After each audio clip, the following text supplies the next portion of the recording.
Massey University, katoa e tāne, hei mihi nui, tēnei kia koutou katoa, ko te maturanga, tō tātou ko tahitanga.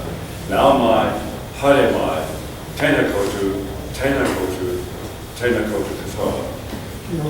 Distinguished guests, ladies and gentlemen, I'm Professor Graham Fraser, Acting Director of the Centre for Defence and Security at Massey University. In acknowledging and greeting each and every one of you this evening at this particular lecture, the last in the series on the South China Sea dispute, a pressing security concern, I propose, maturanga, that learning, understanding, will be our unifying voice this evening as we share views about this very important topic. For decades, the claimants have sparred over control of various islands and reefs dispersed across the South China Sea and the resources that may lie beneath this busy nautical highway.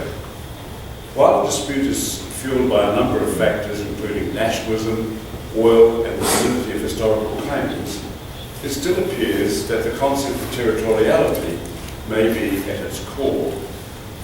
More specifically, in May of this year, China issued a military white paper that formalised the addition of what it calls, quote, open seas policy protection to the PLANS, offshore waters defence, a strategy that used to put local sea control first, now emphasises China's expanding economic and diplomatic influence. The primacy that China once gave its land forces now appears to perhaps have ended. Quoting from the PLAN, the traditional mentality that land outweighs the seas must be abandoned, and great importance has to be attached to managing the seas and oceans and protecting maritime rights and interests. It is necessary for China to develop a model maritime force structured commensurate with national security. In view of the mounting tensions, the claims and counterclaims, we are fortunate to have Mr. Xu address us tonight on China's perspective on this complex issue. Mr. Xu is a visiting scholar at the Asia Institute of Melbourne University. In 2013 to 2015, he was an adjunct professor in the School of Journalism at Renmin University. From 2009 to 2015, he was the host and producer of Today, a flagship show on China Radio International.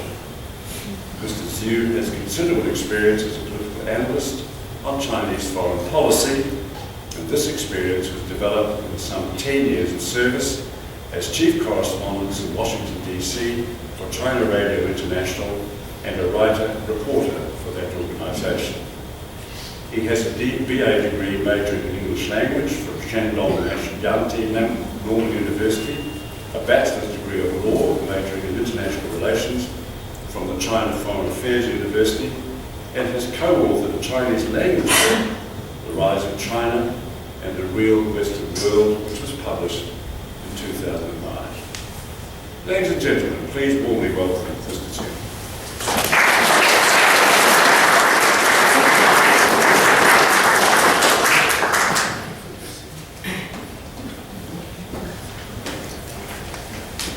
Thank you, Professor Fraser, Tim, Anna, and Mark. Thank you for your invitation and hospitality. I'm greatly honored to be here to talk about this very important topic, which has been the headline stories over the past couple of days. So it's a very complicated issue, but I try to make it easier to understand and simplify a little bit about I try to present a big picture of what's really going on. And the Chinese perspective, basically, and also the origin of this dispute, and also China-US relations a little bit concerning South China Sea, and also the Chinese foreign policy towards this specific issue here. I will begin with the Western view, at least in China, our perception. This is a piece of opinion piece and also a picture from Australian newspaper. So you can see like China is a threatening dragon and Obama is taking his toes in the troubled water. In one sentence in the opinion piece, China is very consciously implementing a new national strategy of assertiveness towards the rest of the world. I strongly disagree with that, but we'll talk about that later. And they also said the US dips its toe into the troubled water, but it's probably too little and too late, or not necessary, because from the Chinese side, this is a picture from Guancha.cn. It's more conservative like website, news website, mostly provides opinions and analysis. So you can see, this Uncle Sam is stirring up this South China Sea. So the views is almost completely, against each other, contrasting each other here. Basically, China says U.S. involvement in the South China Sea disputes has internationalized disputes, complicated the issue. One by claiming the freedom of navigation and also, emboldening the claimants like the Philippines and Vietnam. Origins of the dispute here. You can go. I know, all the claimants can present massive amounts of historical documents, particularly probably China and Vietnam, with 1,000 years of dynasties. You can present a lot of documents. But in general, right now, according to my understanding, historical documents are not considered as mattering very much in this dispute. So if we can go back to modern history, like 1930s, the dispute first popped up for the first time is between actually France and China. The French controlled Indochina with China in the 1930s. 1932, France proposed the annexation, basically the control of Spratly and the Paris Isle, basically the two island groups. So there's a strong response from the then Chinese government, the Republic of China, so ruled by KMT, now in Taiwan, the ruling party. But the dispute is sort of short, just temporary. And then in 1938, Japan basically took a complete control of the two island groups. So Spratly and Paris Isle and the Japanese control. And Japan made it part of Taiwan province, which Japan ruled at that time. And then we come to the end of the Second World War, 1945. So with the help, with the presence of U.S., actually, so the Republic of China, the Chinese government, received the surrender of Japan, of Japanese imperial forces, and also the return of the stolen territories, quote unquote, from China, including Taiwan. So that naturally included Paris Isle and Spratly Island groups over there. And here I was a little bit time about this 9-1, 11-1.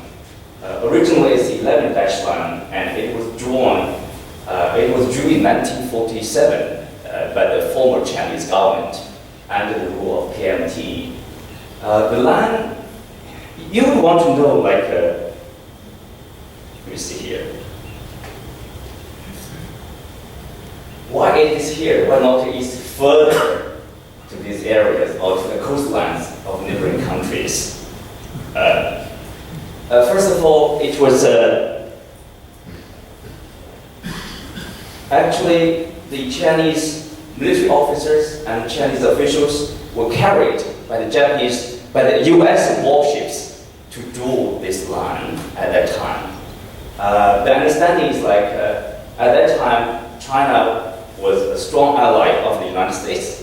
The U.S. basically grant or allow China to take care of this area, or allow this area to be under the influence of China. So there was no problem. So the line was drawn And 2 points to make here. First of all, the line was drawn here, 11 dash line. As I asked the question, why it is not a smaller or larger area to cover large area. There's one principle, according to a professor from Singapore, that is like if you take a look at the line, it is the line is following the line with the water depth of 200 meters or more. For the purpose of like the sea warfare will be effective, like with 200 meters deep or more above and under the water. So that's the 11 dash line. And secondly, when the line was drawn and it was used in Chinese maps by the Chinese government and also by the UN and other international institutions, and without any objections from the current claimants. Why? Because they were non-existent at the time. Only Philippines gained independence in 1946, so that's the second year into this new country. And for Malaysia, Brunei, Vietnam, no.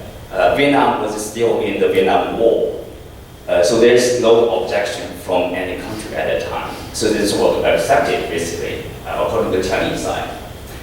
And then, if you have interest, you could do some research about Taiwan's position, official position. It's the same 9 dash line, 11 dash line, with the Chinese government, with Beijing. Of course, now it's 9 dash line because 2 of the dashes, basically, 2 dots were compromised between the northern part of the parallel island groups between China and Vietnam. At that time, they were comrades and brothers, so it's to solve their own problem. And Vietnam, let's take a look at Vietnam. It follows actually the relationship between China and Vietnam. There's northern Vietnam and southern Vietnam before the country was united in 1975. So in 1956, so northern Vietnam basically was a socialist country. Of course, today it's also a socialist country. And so basically there was no problem between China and Vietnam about the Chinese position on Spratly and Paracel. In 1956, the Vietnamese government, the northern Vietnam, officially acknowledged that they recognize and respect the Chinese position, basically the Chinese ownership or Chinese sovereignty over the 2 archipelagos. But in 1974, southern Vietnam, so 1 year before the 2 Vietnams got united, the southern Vietnam sent people to some of the islands and also tried to settle on and expel some of the Chinese fishermen from the Spratlys. And then there was a clash between the Chinese military and the southern Vietnam at that time.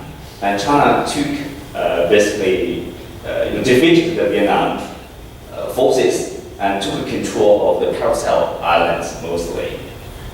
And in 1970, I think 1976 or 1975, when the country got independent, and the country, their foreign policy changes. From a pro-China policy to a pro-former Soviet Union policy, and they distanced themselves from China. So the United Vietnam adopted the views of the Southern Vietnam. That is, like the whole South China Sea belongs to Vietnam. So you see problems over here.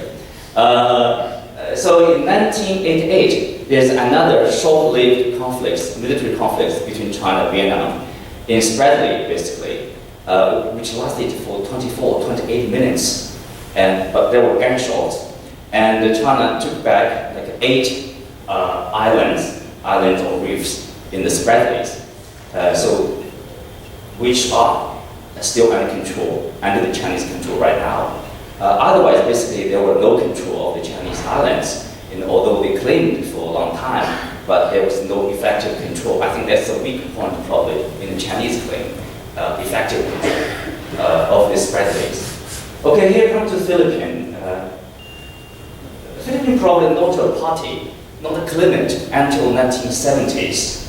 They were not a claimant at all. Yes, you can present probably maps from history, but in 1956, there's a Philippine businessman and also a lawyer. He made a claim. He said he established a new country called Freedom Land in Spratly. He said this is a new country, and I'm going to issue. The sole purpose of this new country is to issue stamps for collectors, so he can sell the stamps to people, and they can make some money. He's a businessman. And in 1974, he was forced by the Philippine government to basically sell his claim to the Philippine government for one piece of, for whatever right. I mean, he sold the right to the Philippine government. In 1956, actually, when he 65, when he first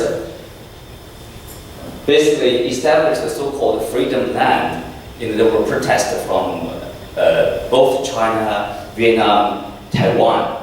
That's also why Taiwan basically rearmed one of the largest islands in Spratly, Taiping Island, at the time in response to that. And in a letter, in response to the protest, the Manila government at that time basically said, his claim is legal because Manila makes no claim about this Spratly at all. But in 1974, Philippines started to occupy 5 islands. In 1978, 2 more islands and 2 more reefs. That's basically in anticipation of the birth of the UNCLOS of the law of the sea at that time.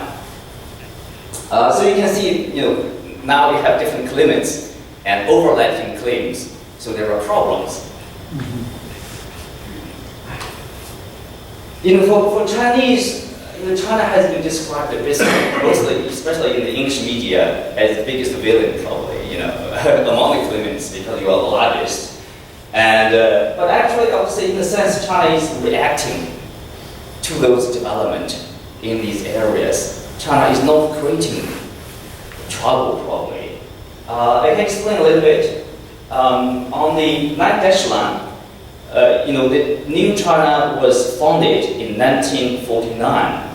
So the line was drawn in 1947. The new government, you simply inherited the legacy of the 11-dash line, the 9-dash line from the KMT government. Okay, it is a legacy. It is part of the territory probably, but it is also a burden. You have to deal with the problems with the neighboring countries. How you are going to deal with that is so complex. But at the same time, you cannot abandon or give it up. Say, oh no, I don't care, you can take it back. No government or no leadership can do that. So you see the problem here. In 1978, China started this reform and opening up process. So the country had been basically focusing on the economic construction, economic affairs. And you have probably heard of the architecture of Chinese reform. Mr. Deng Xiaoping basically he called for keeping low profile, focusing on the economic affairs. Don't don't trying to shine through the world because you will be the focus of the criticism. Basically, some people call it strategic forbearance in the 1980s, 1990s. And then there's another policy that is joint development that has been called by the Chinese government for years or decades, but there's not much positive response from neighboring countries. Okay, so you see that before the 1988, this small clash between China and Vietnam. Before that time, China had no occupation of whatever piece of land in Spratly, basically. So China called for don't seize and occupy this piece of land. And China claims sovereignty, but we can develop the resources probably jointly, so everybody can benefit from that. And now let's take a look at the spread list. Who is the biggest aggressor? Let's say everybody probably assume China is the biggest aggressor. Okay, here's a figure from May this year, 2015. The U.S. Assistant Secretary of Defense, David Shear, when he speaking to this Senate Foreign Relations Committee in the Congress, in the Senate, saying that stating Vietnam has 48 outposts, the Philippines 8, China 8, Malaysia 5, and Taiwan 1. But you can see, if China is the biggest aggressor, I would assume China probably should have 48 outposts instead of Vietnam. No, it's not China. It's not China. It's Vietnam. 48 outposts. China didn't increase the number of the posts, the number of the islands or reefs over there. He also added, like in the past 20 years, China has not physically occupied additional features. By contrast, Vietnam has doubled its holdings, and much of that activity has occurred recently in the 1990s and in the new century. So basically, when China realized that, at least from the Chinese point of view, it's our islands, and they were seized and occupied by other countries, so we have to do something. So they have been reacting to that situation. And you see this land reclamation. Even land reclamation, China is catching up, because though all those countries, including Taiwan, Vietnam, Philippines, Malaysia, they all have established features. Including airstrips, outposts there. So and also reclamation. When it comes to reclamation, China is catching up quickly and forcefully. China is able to do that. In terms of infrastructure construction, no country can beat China probably in terms of speed, in terms of the scale, and that's what happened. So it's drawing the attention of everybody. China is like a big bully now. You're building so fast, like so large area. Understandably, it's a problem. At least it's people do have concern. Probably people do have questions about what China is doing. What's your purpose? I think on this side, probably China could do a better job to increase the transparency in terms of your intention, in terms of your plan. They do need to improve this transparency. And another level of this issue is obviously, on one hand, is about China versus Philippines, China versus Vietnam, Vietnam versus Philippines, Malaysia, Taiwan, and Brunei. On the other level, is really about between China and the United States. When the U.S. got involved in this affair in 2010, 2011, Hillary Clinton, when she was in Vietnam, claiming that U.S. has a national interest in South China Sea, the freedom of navigation.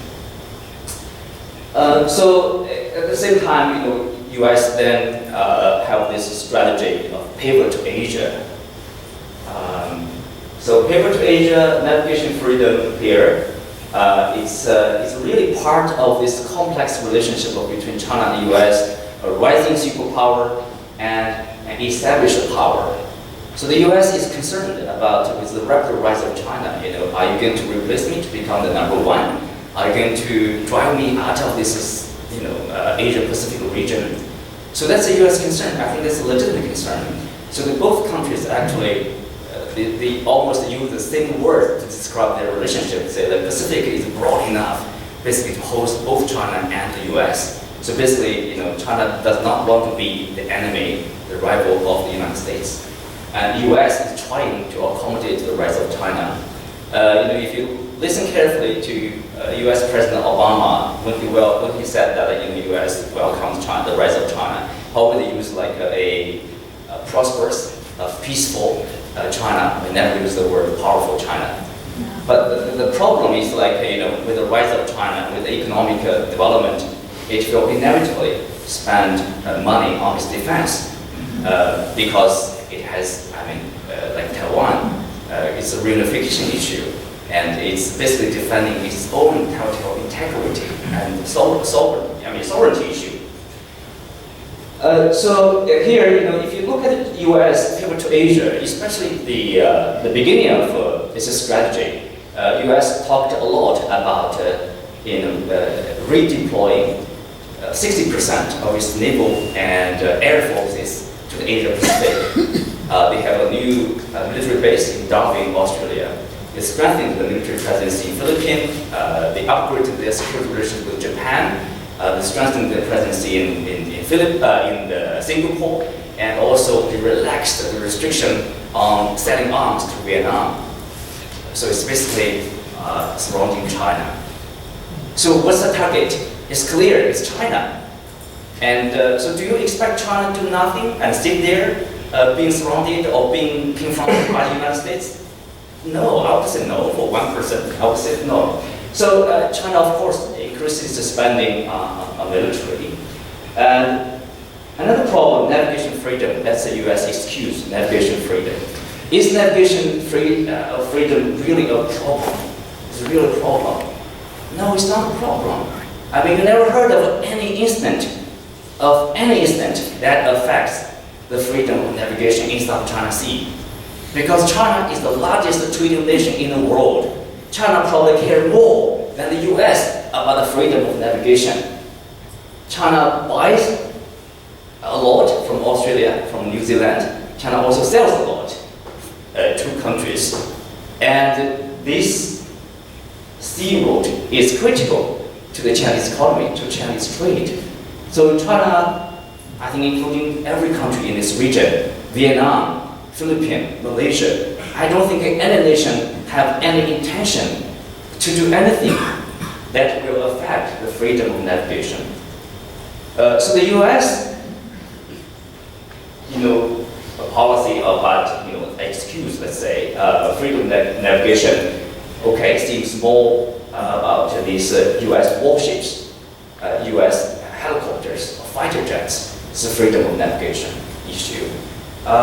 So here, there's a problem. There's a different understanding between China and the United States. You can see there is this misperception, or they don't have a consensus about regulating the so-called freedom of navigation. It's like the U.S. sailed by yesterday or the day before. So it's a warship. It's not like a freight ship. So the Chinese military, the Chinese government has been annoyed by the U.S. closed-in surveillance and reconnaissance activities.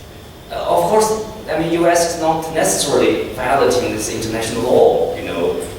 You can actually enjoy the freedom to do those activities in exclusively economic zone and the international sea or high sea international space. But the problem is, like, if I walk passing your house and I'm peeping, trying to spy what's happening inside your house, you don't feel comfortable, right? You don't feel comfortable. That's the U.S. That's the Chinese. The Chinese government doesn't feel, you are unfriendly. You are not invited. It's not a friendly behavior, like to spy on us. You say, oh, I'm not violating the law. No, you're not violating the law, but you're not welcome here. So because rising power, established power, so they do have this problem in terms of this navigation freedom. And also militarization. This is the latest, the recent talk about whether China is militarizing these artificial lands. It's not clear enough, actually. Not clear enough.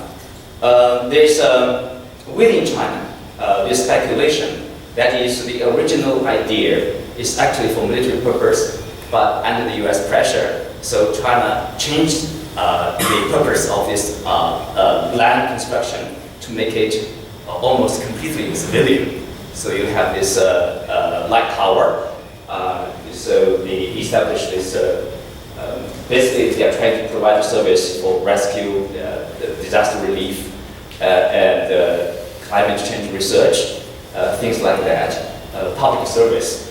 Probably they are talking about like a minimum military installation over there. But I think again, transparency is necessary, and China should make it transparent.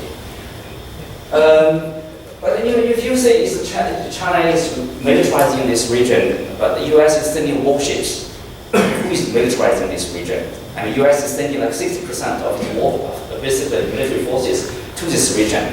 And who is militarizing this region? So take a look at the latest incident here. That's about the U.S. warship Larsen. The U.S. said it will continue to do so in a regular manner. And especially take a look at the Chinese response. The official response is mild. So the foreign ministry summoned the U.S. ambassador, and they expressed strong discontentment and opposition over this patrol near the Chinese reef here. And also the Ministry of Defense, they call it a show of military force intended to militarize South China Sea. So basically, those words, they were not new. Basically, this is a Chinese position towards the U.S. activity in this region. So there's nothing new, basically. So you do see robust, strong diplomatic reaction.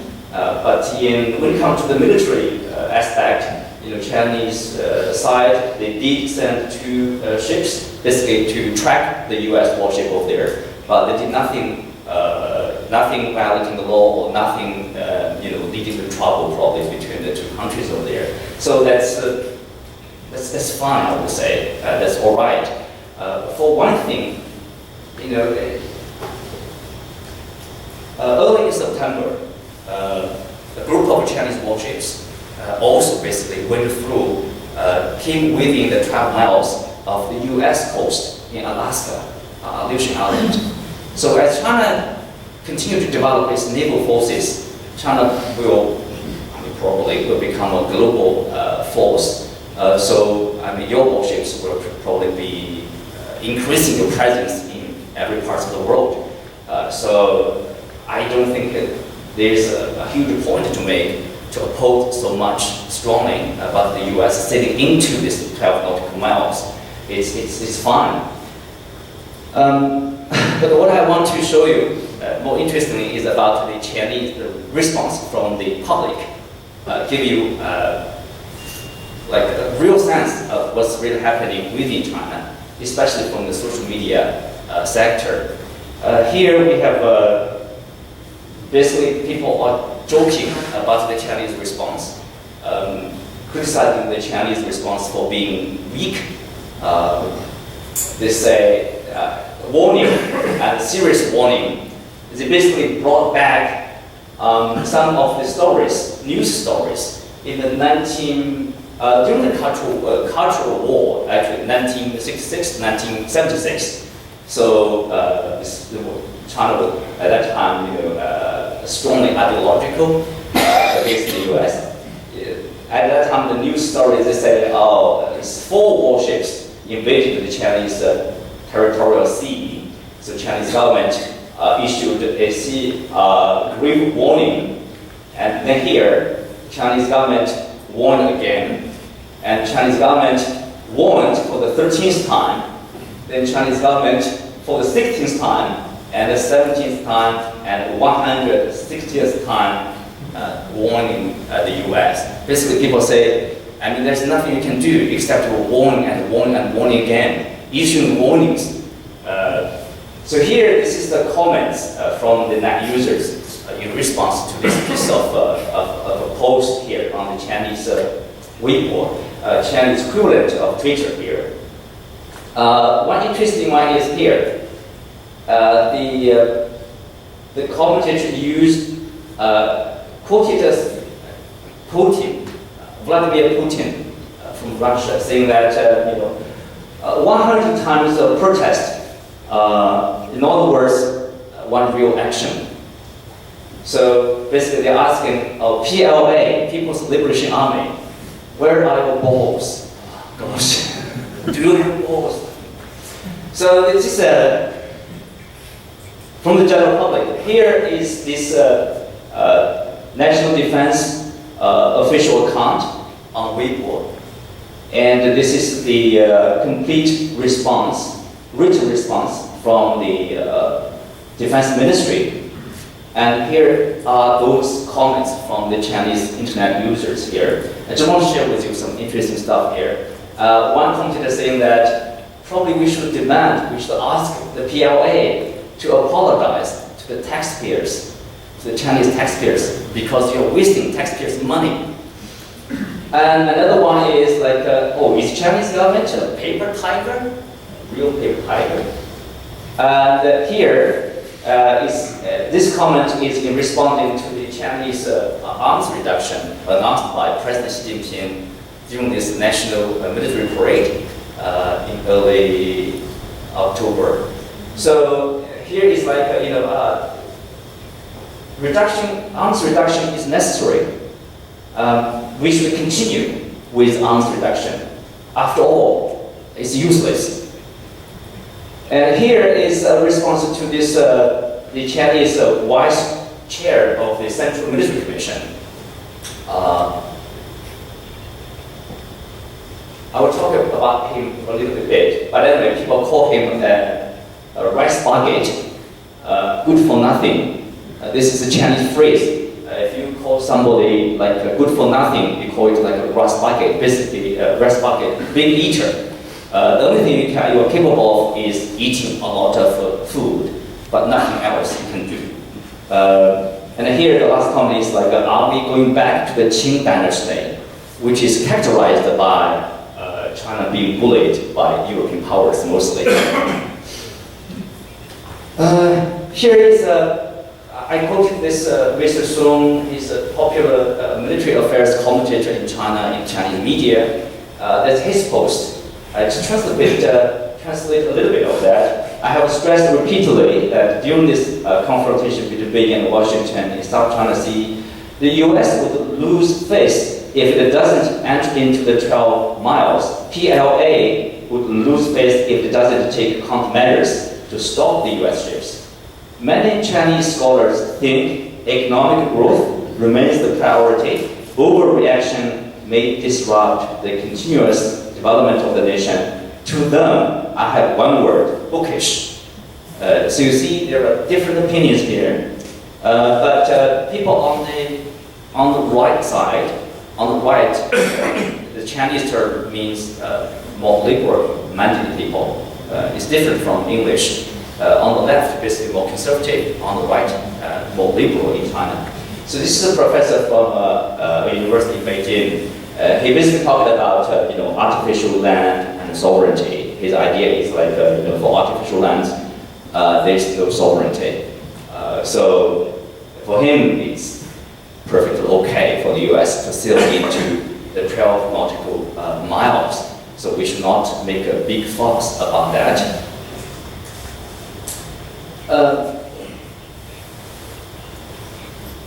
Concluding my talk here by stressing a few points.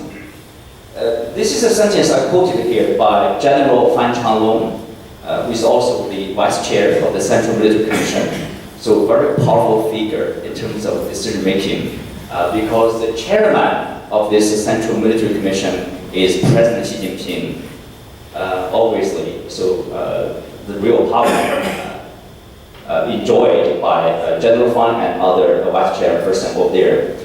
Let's see what he said. During this late 2 weeks ago, there was a defense ministers forum. They called Xiangshan Forum in western part of Beijing. Defense ministers from ASEAN countries, China, and also scholars from US, from other parts of the world. They got together to discuss the regional security. And that's from his speech. He said China will never recklessly resort to the use of force, even on issues of sovereignty, and have done our utmost to avoid unexpected conflicts. I think for the latter part of this his sentence, we have done our utmost to avoid unexpected conflicts. I think this the latest instance is a case in point. China has exercised a high degree of restraint actually in responding to the U.S. sail-through of this Chinese reef over there. So obviously, China does not want to confront the U.S. directly, especially militarily.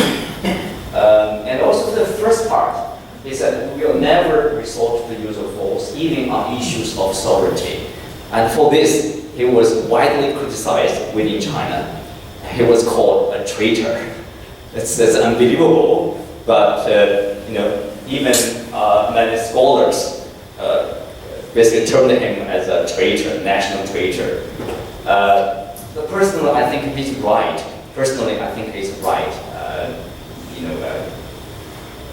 Should restrain properly.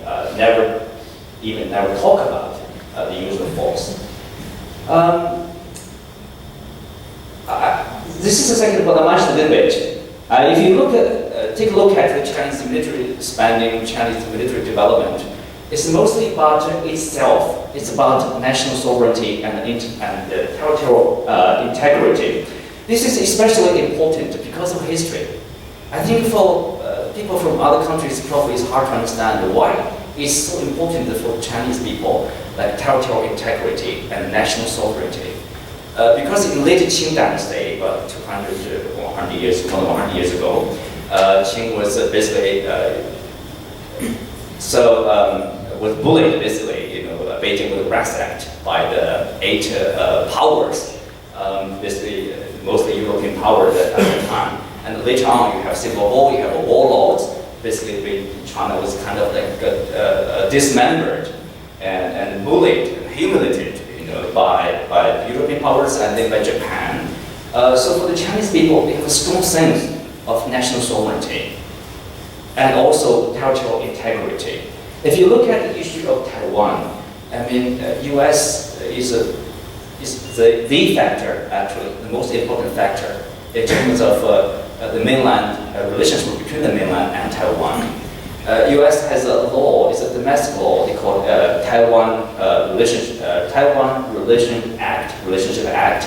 Basically, it's a domestic law, but it rules about Chinese affairs. Basically. So China feels unfair, and that's probably a sensitive topic. The good thing is like the KMT government in Taiwan has pursued a stable relationship with the mainland. So over the past several years, you can see 8 years. Basically, there's actual progress between the two sides in terms of trade and people exchange. So there's peace and stability in general. But people would say the U.S. is the factor impeding Chinese reunification with its own land, its own territory. So the Chinese military development is mostly about its own national issues, sovereignty. It's not like Crimea in Ukraine, like Russia, Crimea, and you grab a piece of land from another sovereign from another sovereign nation. So it's totally different. So even in South China Sea, I understand the people's concern, but still it's disputed land to say the most. It's disputed. It's not a sovereign piece of land of Philippines. China somehow grabbed it from Philippines or from Vietnam. No, it's different. It's disputed. And time. So we talk about freedom of navigation, and also very few people talk about the role of ASEAN countries, the 10 ASEAN countries. I think they played a very substantial role in stabilizing this region. It's not like their policy, it's about their real concern. Because if the US act in a provocative way, or if China acted in that provocative way, the ASEAN countries will not be happy. They don't want to see problems being produced in this region. So that's part of the reason during the Shangri-La conference, the U.S. side actually toned down a little bit because there's concern from the ASEAN countries. They don't want the U.S. to be that provocative, and somehow China will respond probably strongly, and then there's escalation. That is a possibility, there's a danger of running out of control. There will be maybe military conflicts, and between the two elephants, if they have a problem, other smaller countries will suffer the most. So you don't want to see the fight. And I also mentioned here, China is to increase the transparency about its intentions and plans in South China Sea. I think that will help at least communicate with outside world what's really going on in that region. Thank you. If you have any questions here.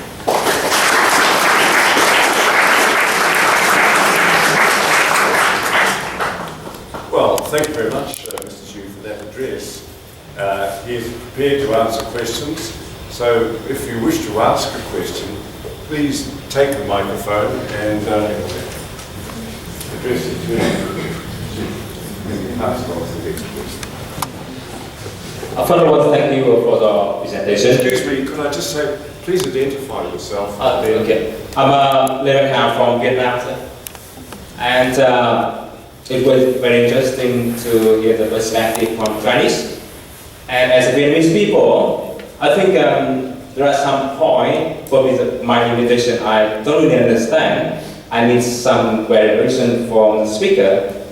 The first point, you did mention Vietnam, you mentioned your interpretation about the convention of the Chinese when they returned the stolen islands to China, including Taiwan. And the interpretation means that it does include the parallel and separate islands. But what you mentioned before, that during the 1930s, the colonized government of Vietnam, actually the French, they have a garrison in the area, and the Chinese government refused. So does that mean that there was a dispute between the French or the colonized government and China? But probably that's my understanding. And in what way you can make an interpretation that when the Spanish, they return the island, return the stolen territory, including Taiwan, that means including the two archipelagos. That's the first question I want to clarify. Second question, I think one question would do. I welcome your content for the question. You try and leave the framing of it much more succinctly than you did. Please sit down. One question. Yeah, we'll go to others. Thank you for your question. I think it's, if you read this Cairo Declaration and Potsdam Declaration, so basically this understanding the return of Taiwan to China, the return of territories previously occupied by Japan to China at that time, the Chinese KMT government at that time. Basically, this includes Taiwan and also the areas that's also part of Taiwan. When the KMT received the Taiwan, and they made Taiwan together with Paracel and Spratly part of Guangdong province actually at that time. It's also the other islands. It's also related to this Cairo Declaration and Potsdam Declaration at that time. And the San Francisco Treaty in 1951. This is a big problem because China, neither Chinese Communist government or the Taiwan government were invited to be there. So since then, actually, the disputes also produced, I would say, some factors for the disputes in this region. I understand your concern here. France, France ruled into China. Basically, if you view like France representing Vietnam at that time, of course, you can see France say, I annexed part of Paracel Islands and spread the islands into China. So that's our territory. Basically, that's history. Probably, I don't deny.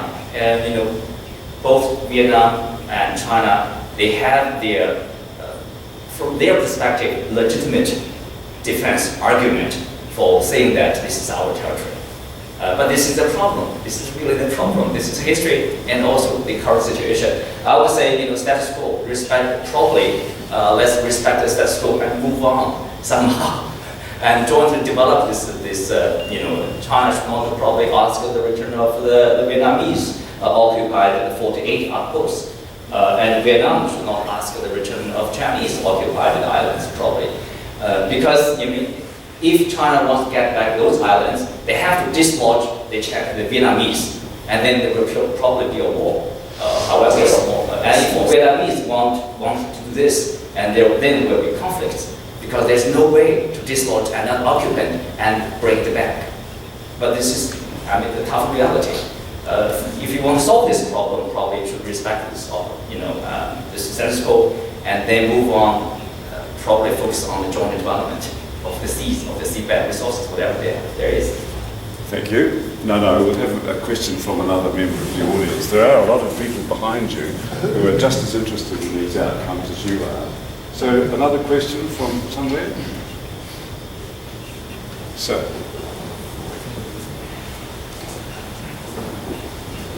Sorry to be a bit dictatorial, but we're trying to be inclusive. Thank you. I'm Mark Malone from Centre for Defence and Security Studies. And thank you very much. You're a brave man to stand up here when we've had 3 other perspectives in Wellington in the last 3 or 4 months and present a Chinese perspective.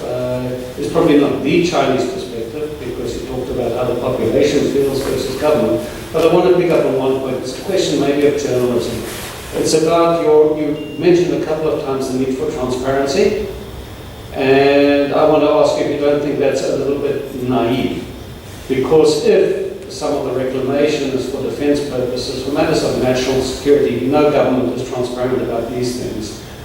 I think the best we could hope for, in the interest of sort of diplomatic solutions and negotiated solutions to these tensions, is public information, not propaganda.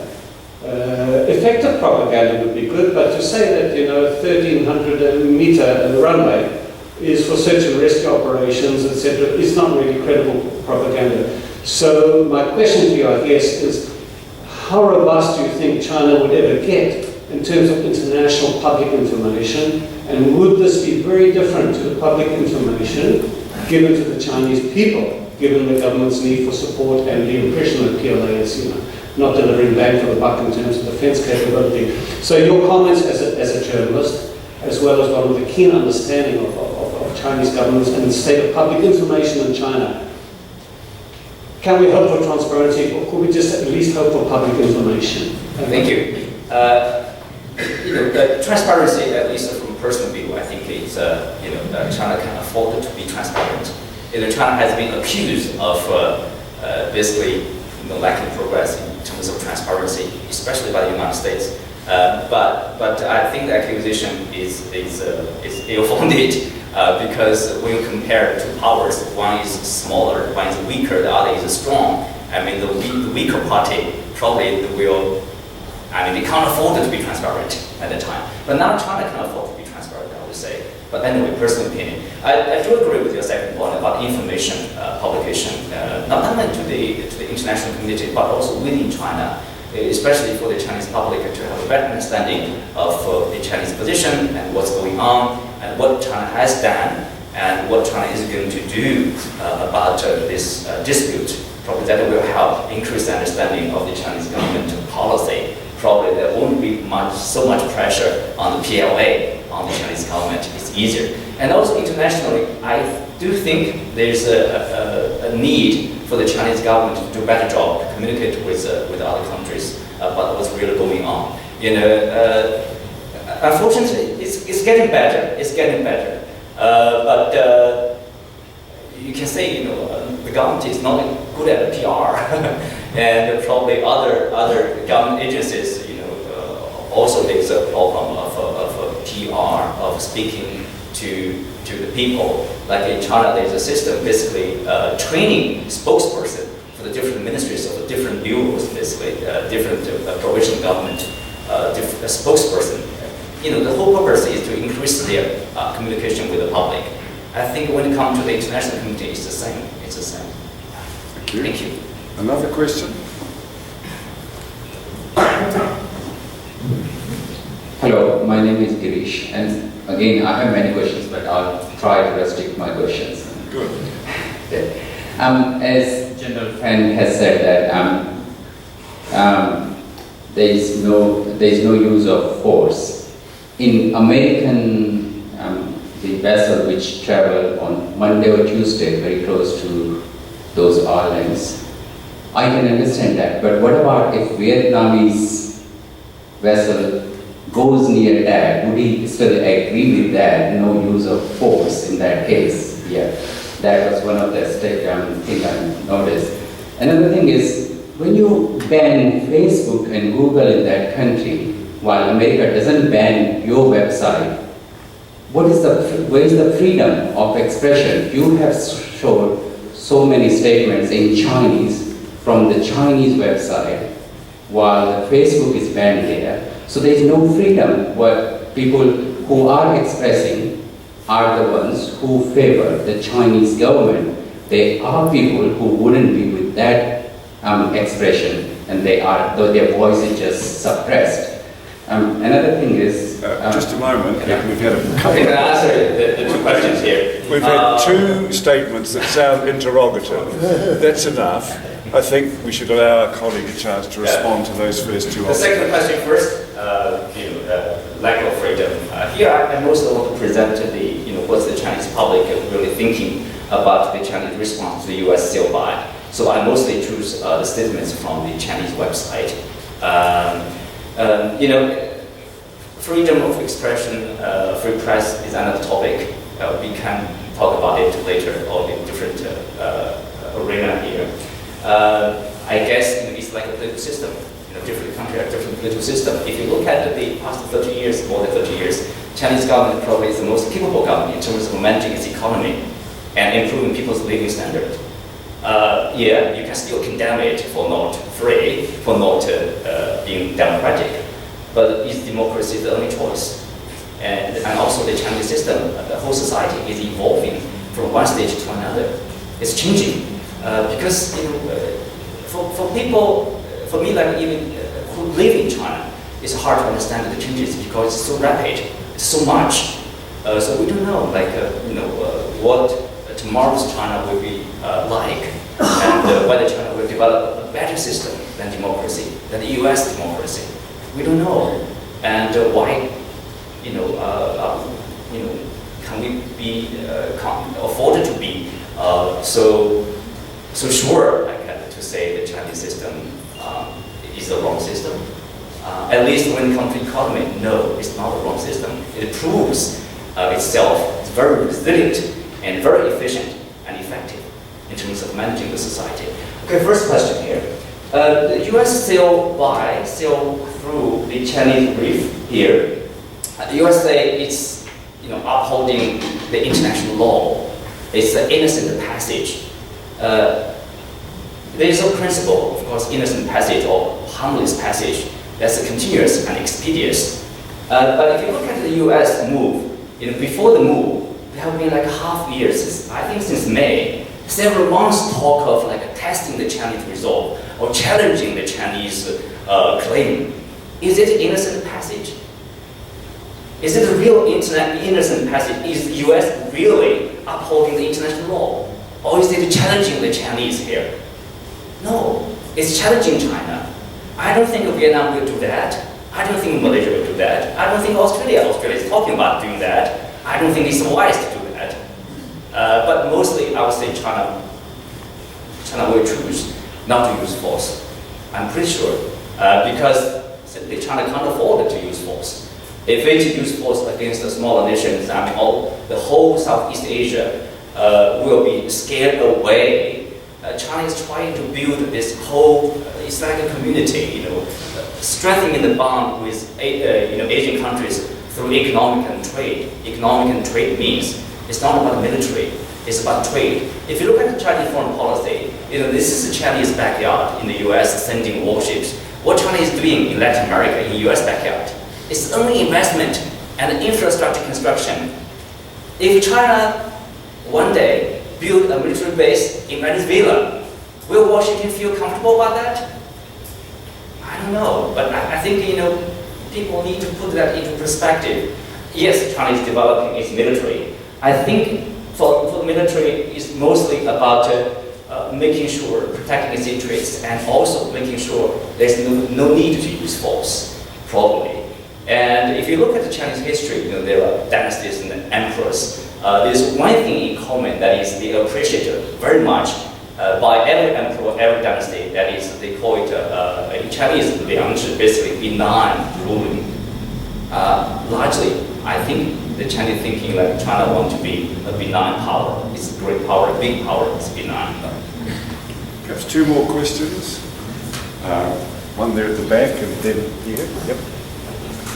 Well, if there are more, well, we'll take more. Hi, Mark Waters from Massey College. My understanding through your studies at the college is that the Chinese place a lot of importance and interest in their history and cultures and bits and pieces, and my understanding is that a large part of the Chinese culture is based around that history. Yet, at the start of your presentation, you effectively discounted history and you said, there's no point looking at historical documents, etc., etc. Why did you do that? Because in my studies I cannot find any maps or evidence of artifacts or anything else that shows that China had an interest or ownership of the islands in history. You mean history about South China Sea, right? Yes, I couldn't find any evidence that China actually showed any interest or had ownership. Okay. At very early times. Thank you. The concept of sovereignty is a Western idea. It's only introduced into Asian countries, I think, in the late 19th century. So before that, there's no idea of sovereignty. Yes, Chinese fishermen, probably Vietnamese fishermen, just fished around that area. And so both countries can claim that's ours because our fishermen have been fishing in this area, these sea waters. So it's naturally, it's a part of our territory. So that's why I think both countries probably can find there a lot of maps, a lot of documents to show their ownership, their sovereignty over those sea waters of these areas. Yes, you can actually find a lot of this historical evidence. I think from basically every claimant. I think probably China will present more documents than any other countries simply because China has a long history. And dynasties after dynasties, they can find the evidence. Yes, if you want that. But the thing is, today, the historical evidence, the thing is to what degree they matter. That's the issue. It's my own personal understanding. People who are following this South China Sea issue would say, historical claim is not that strong. Is not that strong. Whether that's in the interest of China, obviously against the interest of China, but that's a reality. Thank you. Yes. Hi, so my name is Victoria. I study international relations here in Wellington. My question is, what, from your perspective, is the most desirable outcome or resolution of the issues? What is the most likely resolution of the issues? And from your perspective, what role can small countries like New Zealand play in reaching one or both of these resolutions? Thank you.